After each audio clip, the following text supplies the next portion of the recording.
Hello, everyone. My name is Chris O'Connor. I'm a learning program developer here at the Royal BC Museum. And this tour today is around Black history in BC. And it's connected to a particular exhibition that we have on right now at the Royal BC Museum called Hope Meets Action, Echoes Through the Black Continuum. First, I wanted to acknowledge that the Royal BC Museum is located on the territory of the Lekwungen speaking people, now known today as the Songhees and Esquimalt nations. And especially as a museum, every step we make, every movement, every gesture that we do needs to be grounded in that awareness and that respect for the deep, rich history, present and future of Indigenous voices and knowledge within this territory and beyond. So if you have never been to the Royal BC Museum, I know people are joining from all over North America. The Royal BC Museum is located on the traditional territory of the Lekwungen speaking people, also known as Victoria, on Vancouver Island, in what's known as British Columbia. And you see that little dot there, we're at the very bottom of Vancouver Island. It's a lovely place, space. And there's the front of our museum here, the Royal BC Museum and BC Archives. So this exhibition that we're going to be looking at today is called Hope Meets Action. And for us as a museum, again, the responsibility that we have as a museum is when museums are about representing history and diverse history, that we will need to make sure that the stories that are present within the museum, within the collections, within the galleries, reflect the diverse histories of the spaces that it represents.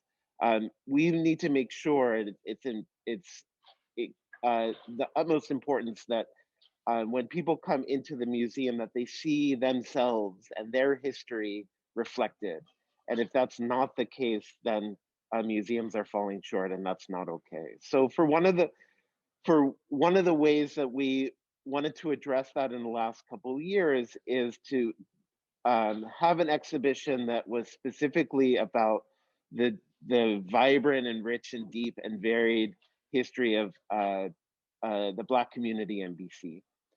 But for us as a museum, and Jenny, if you just go back one slide, for us as a museum, it was not like, that was not our story to tell. So it was really important that we brought in a community partner that was deeply embedded in the community, and that they took the lead on this project. So we worked with the BC Black History Awareness Society, which you'll see some of the members in that picture, and also hired a designer, a Black designer, and a Black writer and curator. But I wanted to put this slide up here, BC Black History Awareness Society website, a really important website with lots of great resources. Definitely go to today, tomorrow, and many days after. And then the next slide is the exhibition that you'll see here. Everything that is here is on our learning portal page on the website, so rbcm.bc/lp. So those are both important resources to go to after this talk. But so what we're going to do today is a tour around the exhibition, and it's going to be in conversation with the writer and curator of the exhibition, someone who has been inspiring from the very beginning for me. I've learned so much working with Joshua Robertson. So we'll bring Josh in right now. Hello, Josh. Hi, Chris. Thanks for the introduction. Yeah, and it's Josh, you were both the writer and the curator of the exhibition. You also talk about yourself as that sort of community connector. Do you want to introduce yourself and also introduce how you situate yourself within this exhibition? Sure, thank you, and thanks, and welcome everyone, and welcome someone in particular, Misha. But I just wanted to say wagwan to everyone. I'm Joshua T. Robertson. I'm the writer and curator of Hope Meets Action, Echoes Through the Black Continuum at the Royal BC Museum.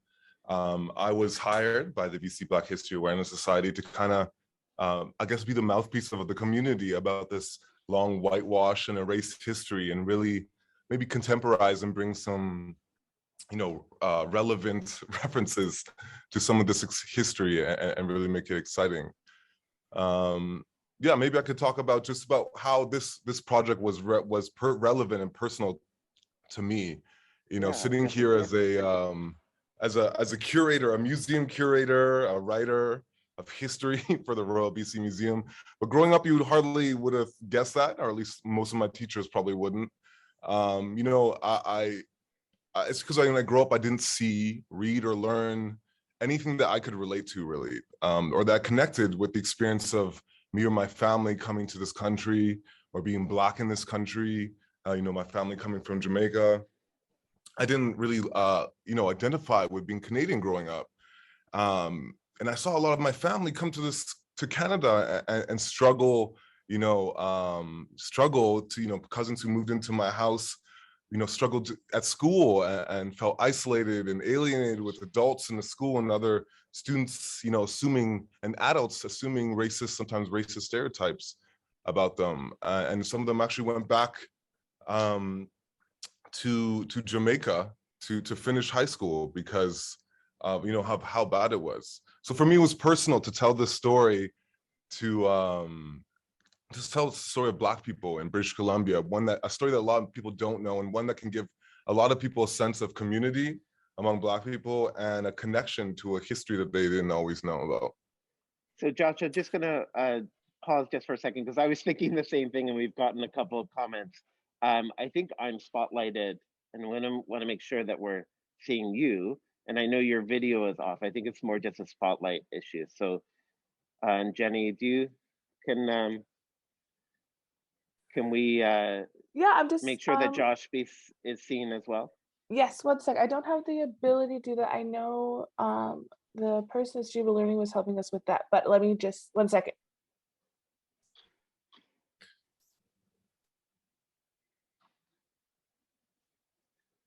I wasn't sure if that was just on my end that I wasn't able to see it. So thank you for the comments from those out there. So we will. Yeah, if Elliot's still there, if he could remove the spotlight, that would be great. I don't have the ability to do that. Okay, great. Elliot, can you do that? Are you there? I do not know where he. Possibly, if I don't know where he went. Okay. If so Christy, why don't we do the exhibit and then we'll do the spotlight after? Sure. Okay, cool. Sure. So before, yeah. Maybe before we get started completely, just to kind of give some more context as we start to set our gaze upon the exhibit, I just want to give some more context of maybe why it was personal, but what to start maybe with a lot of students out there going to social studies class, maybe looking forward to history class in future. The reason this exhibition hit home for me was that in grade 10, I was asked to write a social studies story on Canadian history. And, I was really looking forward to it. And I wrote about this exact history that we see here, about the early Black pioneers of British Columbia and Vancouver Island. And unfortunately, when I handed in my paper, my teacher told me that wasn't Canadian history, that wasn't a relevant paper to write. And I didn't get a very good grade, even though I thought I wrote a really good paper. And you would think after something like that I would give up on social studies or history class. And I was at my high school for basketball. My coach, who's managing all my courses, trying to get me good grades so I can get to university basketball scholarship. And come grade 12, he's planning my courses with me, and I'm interested in advanced history 12. And my coach was completely against it. We got in a big argument because, my teacher seemed like an old grouchy guy and he didn't think I would get a good grade. But that teacher was one of the first teachers I ever saw me for me, or I felt like saw me for me, and who, for me, saw the potential I thought I had. And he inspired and supported me.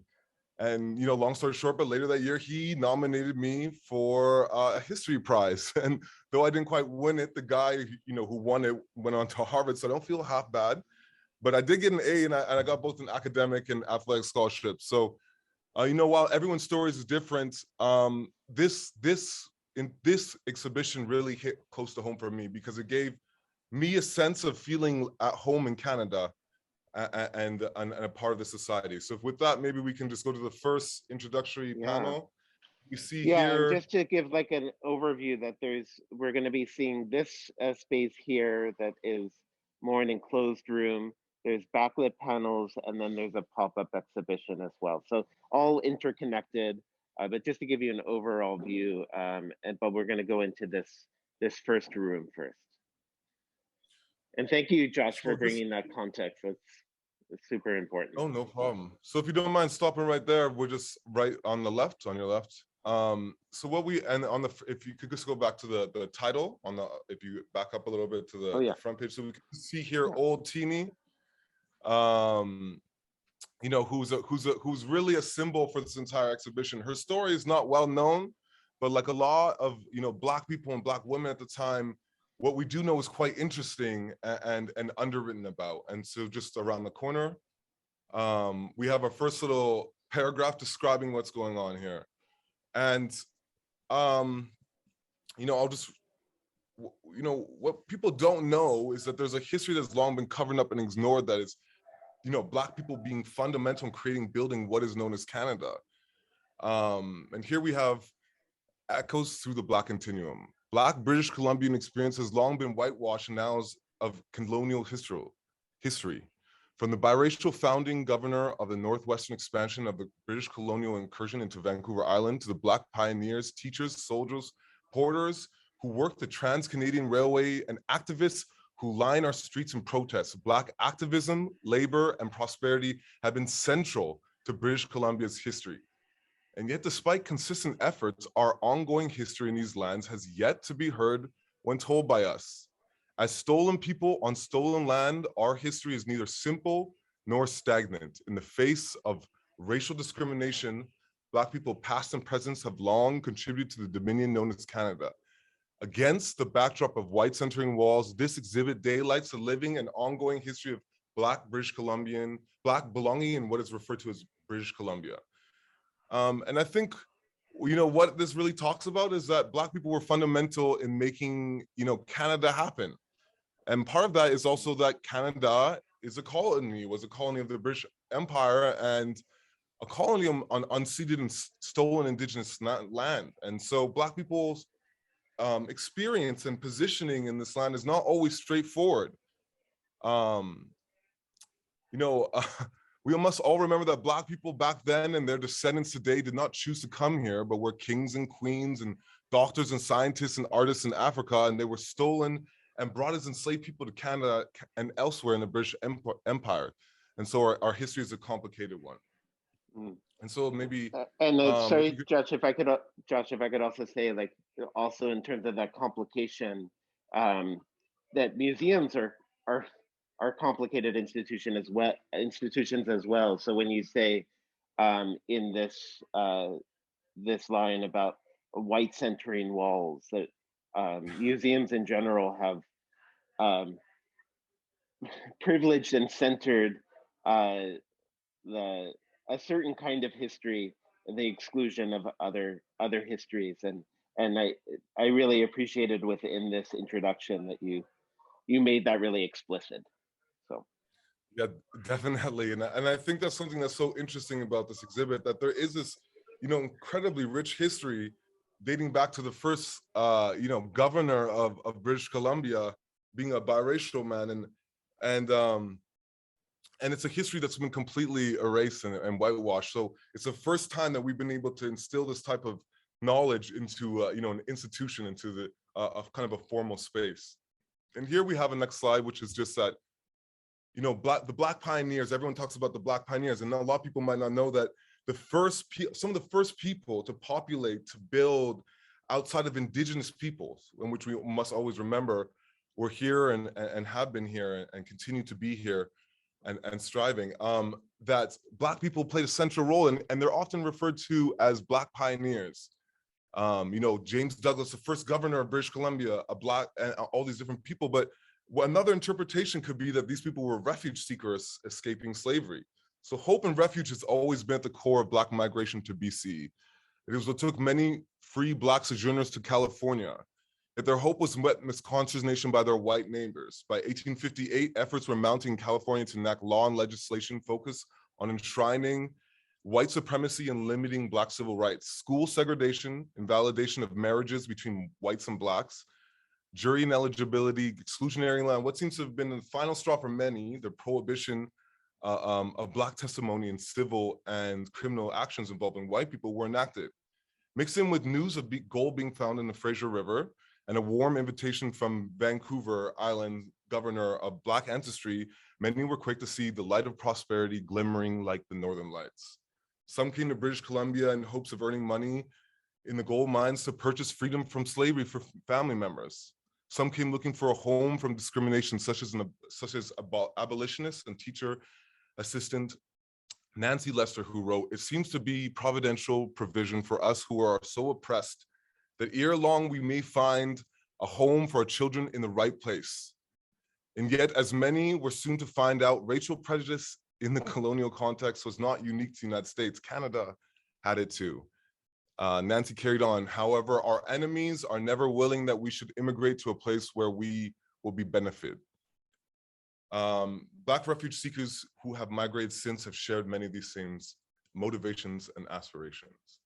And so, you know, a lot of these Black people came to Vancouver Island, to Vancouver, to British Columbia, trying to escape prejudice, trying to escape oppression. And unfortunately, what they found is though they had a period of time where they really prospered as they built this new society and tested out a lot of their new freedoms. A lot, you know, it was a time of great hope and pride, in a time where a lot of these newfound rights that Black people had after slavery were being tested. And yet that didn't go so well. And we like to think oftentimes, and I think one of the things that this brings light to in this exhibit is that Canada, you know, we like to think of Canada, and Canada is a great place in many ways, but it does have a history of racial discrimination towards Black people, and Black people were here and continue to be here, and yet we are not always told about that. So maybe, yeah, we can go to this slide, which is through Black community, though Black community in life continued to assert its belonging in British Columbia, the demons of prejudice were found to have followed us here. And just going to the next panel, perhaps with the Black Rifle Corps, which is a quite interesting history. This is a all Black militia in Vancouver Island. And you know, I'll just start by discussing what's written there, which is that new Black pioneers and refuge seekers came with aspirations as they acted to display and establish their capacity in their newfound country. With security concerns reaching the Vancouver Island settlement, Black men established the Victoria Pioneer Rifle Corps, an all-Black militia in 1860. The Corps was made possible by the labor, services, and agency of Black women. James Douglas, who was the first governor of British Columbia and a Black man, support was tentative and perilous. The Rifle Corps lacked proper armament, and as anti-Black racism increased to a boiling point in 1863, their application for further funds was ignored. Douglas' neglect culminated when the replacement governor was to arrive, and the Black Rifle Corps were rejected from taking part in the reception and parade. Though we don't know Douglas's exact motivation, Black British Columbians have since speculated that Douglas grew weary of his connection to the Black plight. His self-sustaining Black Rifle Corps was a Frankenstein monster of his making, and now he looked to distinguish himself from his Blackness. And something that you know, complicates some of our Black history is that people who were of mixed ancestry, such as myself, mixed Black ancestry, sometimes found it easier under such racist oppression to identify, to make themselves seem white and as white as possible. And it's complicated that these people existed and were Black and were often racialized, but you know, still felt this controversy within themselves and this conflict about where they can identify. It's something that people still today struggle with. This is concurrent with a theme in colonial frontier towns. As the towns became cities and the rough pioneers turned to civilize folks, Black folks were seen as no longer needed. The same dynamic can be seen in the city of Vancouver's displacement of the Strathcona Black community in the 1960s and 70s, and the eventual destruction of the supposed blights of Hogan's Alley for the purposes of urban renewal. Though Black community and life continued to assert its belonging in British Columbia, the demons of prejudice were found to have followed us here. A letter reporting back from Victoria was published in the San Francisco Daily Morning Chronicle, detailing the white nativism. Some of the colored people who started a Negro colony at Vancouver have come over here disgusted with British liberty. Racially oppressive efforts to segregate churches, deny service to Black customers, and humiliate Black theater goers increased in Victoria as white supremacy increased its grip on the civilizing colony. Yet against this backdrop of discrimination, Black British Columbians continue to stake their claim. So yeah, here I think we can move on here. Sorry, Josh, Chris, I was thinking just from what that panel was, it seemed like a nice connection over to, or an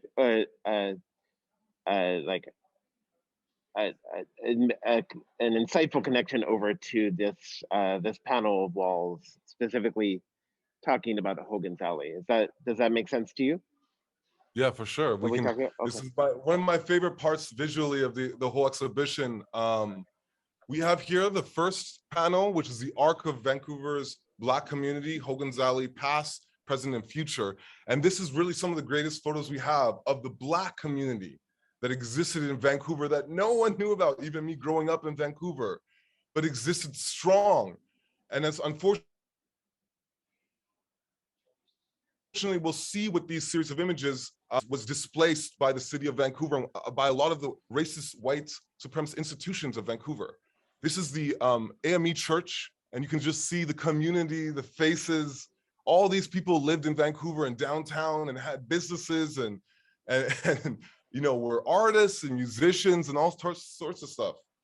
Famous people came to town and would come to this area of town if they were Black because they were denied service in other areas of Vancouver.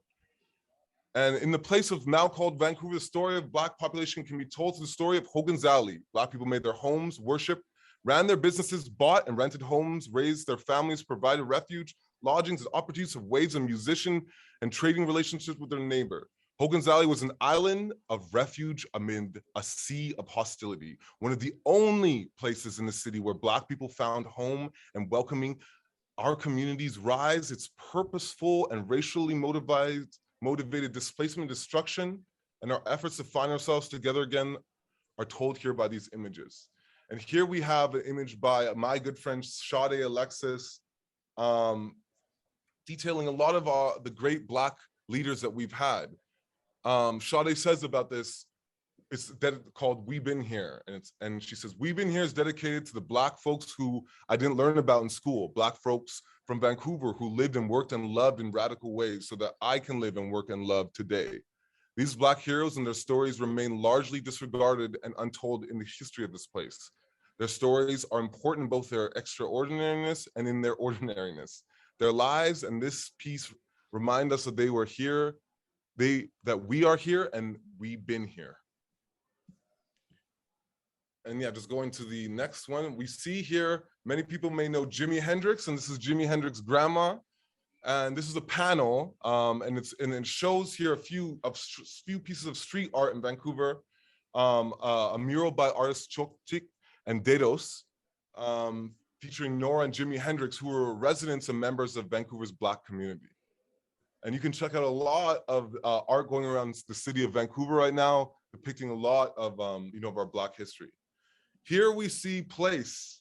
Hogan's Alley provided place, space, a place of belonging for people. And we see here Sammy Davis Jr., we see a beautiful tuxedo shop, but we also see a newspaper headline which was racist, characterizing Black people. And we see here kind of playing with both sides, showing how great and professional we really were and are, and yet at the same time how society was depicting us in the media. And so yeah, we see here Vi's Chicken Shop and lots of other great stuff. And here we see kind of a somber tone, a sad picture, which is the destruction of Hogan's Alley community through the Georgia Viaduct being put in place by the city of Vancouver on purpose to destroy the Black community there. The Black community was not seen as a positive thing in Vancouver, and the city strategized and planned to destroy the community and displace it. And they did so by putting in this viaduct. And so this picture symbolizes and hopefully communicates the destruction and void that the wake of that community's destruction has left. And Josh, if I could jump in just for a second, just because I know that there are classes joining around from places all over North America, and just I can think of the places that I've lived in: Philadelphia, Austin, Texas. It's very similar story, like echoes across cities of this kind of infrastructure causing like harmful displacement and destruction. So it's we know across the 60s and 70s. Sorry, carry on. No, go ahead. No, you're right, Chris. Important point here is that this was part of a strategy across the 60s and 70s across North America, and almost every major city in North America, where a large piece of highway was put into Black neighborhoods almost exclusively to disrupt those communities. And this is another one of those cases. So here we see a picture from the 2020 Hogan's Alley Revival Blockade. A protest that happened in Vancouver, Canada, to fight back for our community, to actually block that same viaduct you saw in the last picture, decades later being blocked by community members, stopping the flow of traffic, demanding our rights, and led by Black women activists. They took direct action and created a blockade at the historic Hogan's Alley community site, and they demanded that the city of Vancouver redress the historical displacement of the Black community and ongoing systemic violence. It shows our resolve in the same viaduct that we see community members and activists fighting for our rights and our future. And here we have a mural from Nora Hendricks' place, Jimi Hendrix's mother, named after Jimi Hendrix's grandmother. This is a temporary modular housing. It's a housing structure for Black people who are without homes, and it's unconditional. No matter what's going on in your life, you will have a home there, and it's run by Hogan's Alley Society. And it's a great way that we've found some absolution. We found some a bright spot within all of this. So we've come and risen above to build something like this. And this mural's on that structure is done by artist Ijiwa Ebenenwe, and it's on the west-facing wall of Nora Hendricks' place. It's just, to me, it symbolizes community and communicates that we're striving towards the future and building something new. And then maybe if you go to the next slide, we have the real exciting thing, which is that the future of Hogan's Alley, the Hogan's Alley Society fought, a group of women activists and allies, led by women activists, fought for this plan to be approved by the Vancouver City Council, for this to be the future. So you see that community that existed, we see it get destroyed and displace those people. We see for the fight, the void that it's creating, the fight by our community, and we see what this can result in. This has been approved by the City Council. It's been yet to be enacted, and there's still more work to be done, but it was a great moment for our community to come together to work on this with the city and be celebrated all over for this future. And with that, perhaps we can go to the next slides with the last portion of our tour here. Yeah. So Josh, where would you like me to start on here? If you have the Arc of Hogan's Alley, and then we'll just. Great. So again, here we see some of the narrative of what happened in Vancouver, and as Chris mentioned, across North America, that there was a destruction of these community. And yet, as I pointed out, the activists in the community came together to fight together to, in 2019, establish Nora Hendricks' Place, and also establish a community center in that block, all Black block that we saw. And here we have kind of the historical roots of some of that racism, as well as some of the great, mention of the great contributions that have happened recently. And with that, if we go to We Were Displaced from The Only Space.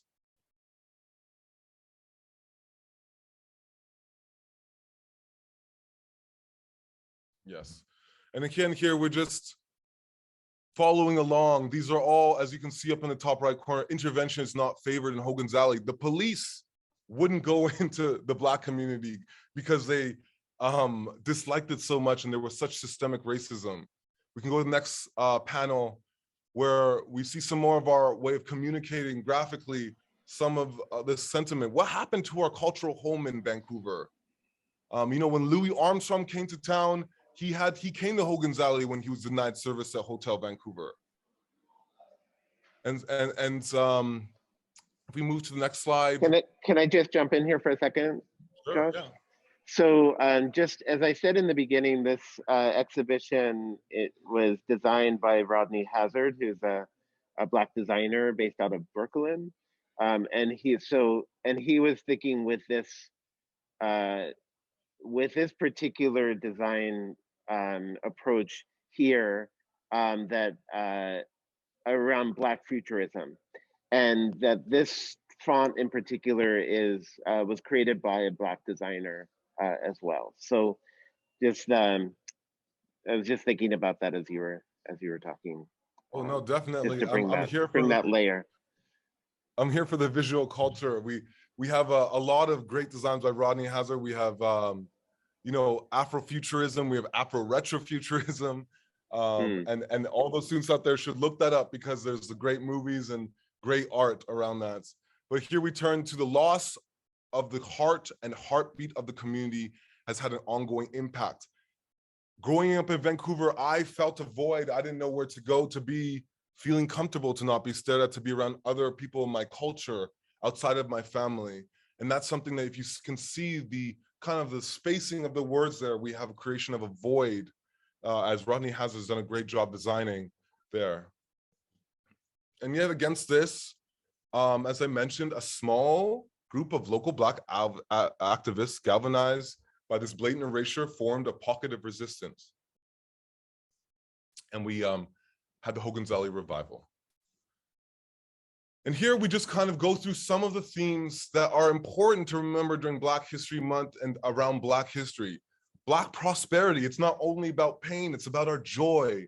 It's about our happiness, our everyday. Black prosperity can look like the arcs of everyday Black people asserting their Blackness, culture, and community in a hostile and white colonial context. And here we move to a great piece here, and Anthony Joseph mural, Hope Meets, and it's in Vancouver at the moment, just to talk about sleeping car porters, who were the first founders of Hogan's Alley's community. These were Black railroad workers who worked as porters across Canada and the United States, and really were moved all over and founded and created lives that were very interesting and connected. Even today, we can relate to them in many ways and some of the stuff they were doing. And just great, beautiful art in Vancouver. If you ever have a chance to come by, please check it out. And if we could just move on. And here we have more great art by Anthony. Oh no, sorry, we have Charity Williams here speaking about her experience. And again, if you have a chance to go to the Royal BC Museum, we have media in all the different rooms. We have a connection between Charity, people just who's on in the Olympics for rugby this past year, as well as people from 50, 60 years ago, their recordings, and we've connected them and woven them together to trying to give some of these arcs and relate how our ancestors can inhabit us today.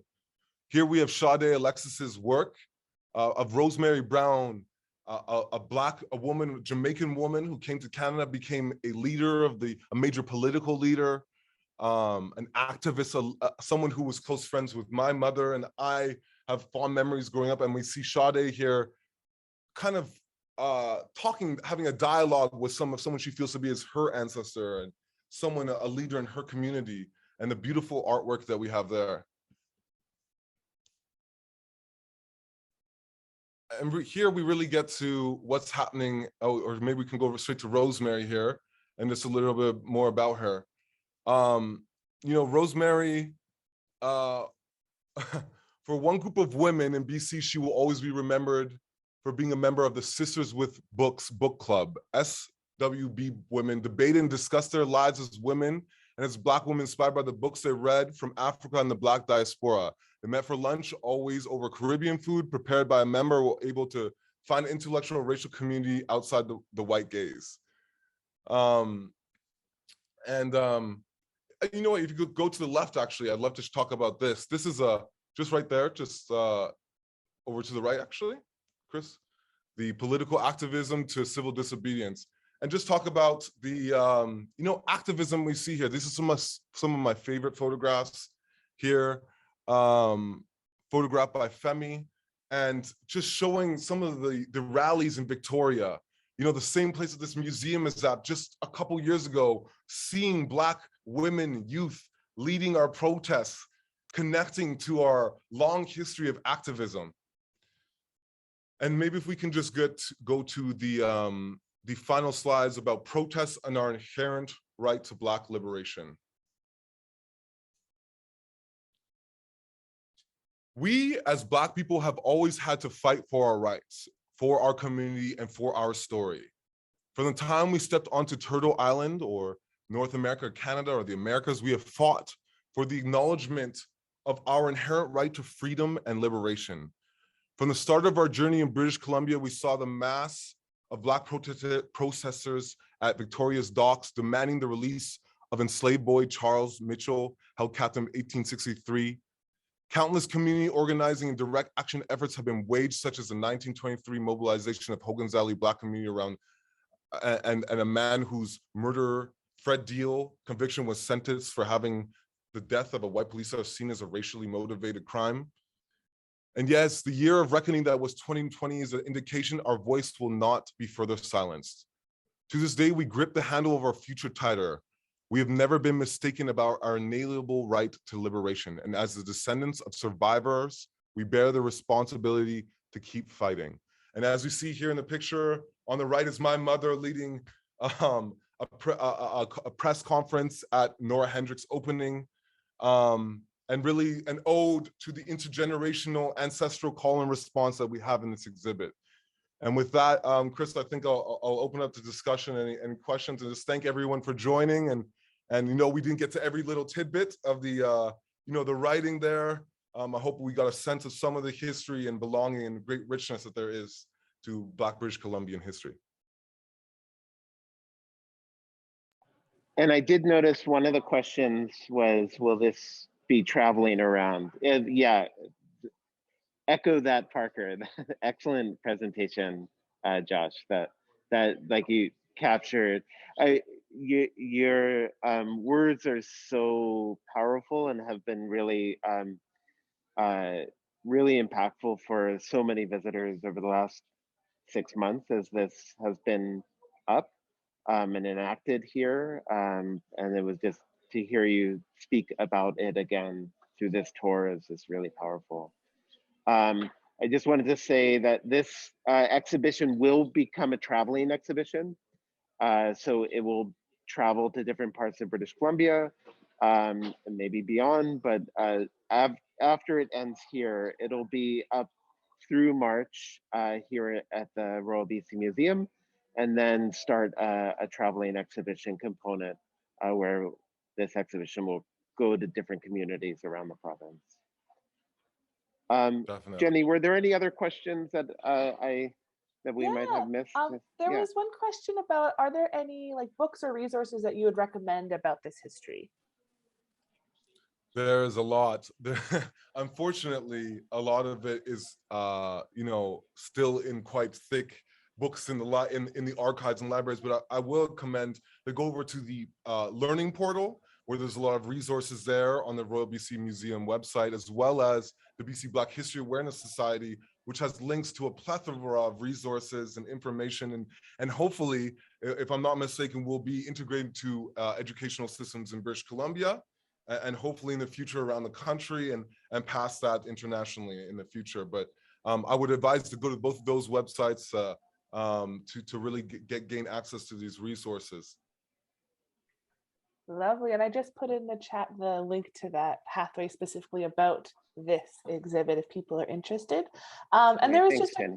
another comment just about or about like just museums in general and how they're addressing like making sure these histories are being shown. And I think this exhibit is a great, and the process of it is a great example of how museums are starting to do those types of things. Is there anything you want to touch on about that?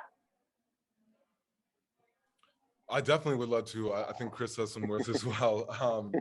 You know, this was born out of a call for something different, and it was community led from the beginning. And it's something that we're, as a community, we're very proud of, but at the same time, we struggled with throughout the process. There has been this history to these spaces. They have ignored and been white centering for a long time. And what we hope is that by having sincerity of the efforts that we made in our process of rooting ourselves in community and finding, you know, this institution's placing within that community, that this can be replicated across the country and across the world. And I'm not sure, Chris, what you would say. Yeah, I would just, yeah, at that, and also I'm actually wearing my museums are not neutral shirt, because museums are not neutral. Their decisions are made constantly, and they have historically been made, but often get perceived as just like that's how museums are. And a really important shift in museum practice is to acknowledge the fact that decisions get made by people, and that those some of those fundamental ways that those museums decisions get made need to shift and need to be centered in community practice, um, to make a more equitable and more fair representation of history. And that makes for a much more interesting and vibrant museum space, and it's what needs to happen. Yeah. We had one Yeah. other question come in about how does one Yeah. become a museum curator? Yeah, so for me, and I don't think it's always easy as me, but I'm hoping with this exhibition, the ones in the future, it will be more like that. I rooted myself in learning about my ancestors, about my family, about histories that weren't always taught. I know there's one little writer out there, Misha, who's a great historian, and I've mentored to in the future. But there's many children who have a thirst for history of different kinds of stories that they can relate to in their minds with, and I know I can feel when I read those histories about myself, about my people, and I think that you know, anyone with that passion that focuses and really tries to learn that and learn from different perspectives and empathize with different people, as well as decolonial ways in the future of telling and going to school and telling stories about your family and your history. But I really think a passion for learning, a passion for empathizing with others and understanding different perspectives, and of course, school never hurts. And I know we're ending now. I just wanted to, I saw Parker say oral histories, and we didn't show, there is, oops, just turning this around. Yeah. And thank you, There is Parker, for your a question. space, yeah, there's a space with oral histories being played, that intangible heritage within museum spaces. And then there's also an Bible as well, that sort of tangible history of, yeah, a Fielding Spot's Bible, the tangible history that helps tell stories as well. But yeah, and just that's, yeah. Just to jump off, Parker, who's a great community member and someone who is definitely not by name, but is mentioned in the, you know, by his service and his contribution, is that oral histories are throughout the exhibition. So please come see it, because we, as you can see there, we've woven together the historical with the contemporary and woven together these themes of how people have experienced being Black in Canada and Black in British Columbia. Well, thank you so much. Yeah, and Parker, you were part of the consultation groups, the focus groups in the beginning too. So like, that, I'm really proud of that. Like those early conversations, the direct connective links from those early conversations to what's on the walls here. So thank you so much, Josh. And I'm putting up the last slide right now. Thanks, Jenny. We do digital field trips here at the museum all the time on lots of different topics. Jenny Arnold is the contact here, and that's our digital field trip email as well. So please reach out to us. If as an educator you want to connect with us in any way, please reach out to us, and we look forward to having more connections in the future. So thank you so much, Josh. Amazing work as both the writer and curator and the community connector within this exhibition. Thank you everyone for joining.